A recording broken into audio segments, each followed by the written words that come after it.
Shalom family, welcome to today. I want to talk about Genesis 3 today, just the whole chapter in general, because Genesis 3 is the story of humanity's fall, but I heard a episode of the Bible Project podcast a month ago, and they proposed that Genesis 3 is telling us the rebellion story of humanity and the snake simultaneously.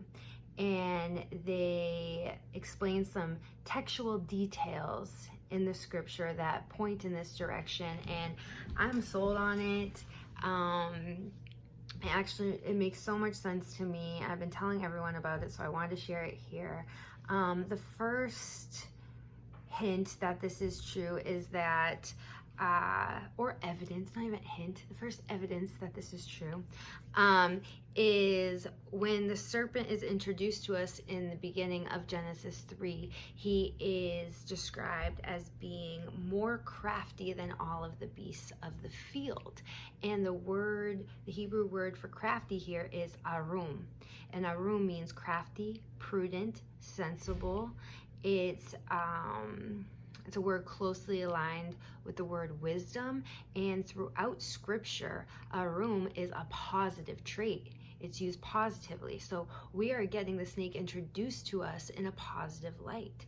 And through the course of this narrative, we read at the end that the serpent becomes cursed more than all the beasts of the field. And that word, the Hebrew word aror, is used, and it's cursed. It's used negatively throughout scripture. And so just here, you can see that a huge distinction, before he interacts with the humans and being, this positive creature, to after he deceives the humans and he's this cursed creature. And it just it makes sense to me.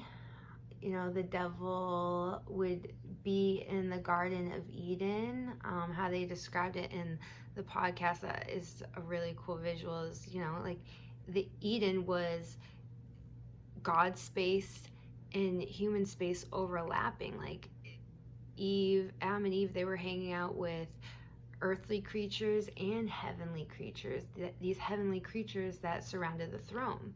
And then also we see cursed are you above all livestock and all wild animals. You will crawl on your belly and you will eat dust all the days of your life. We think, okay, if it's a snake, doesn't already crawl on its belly?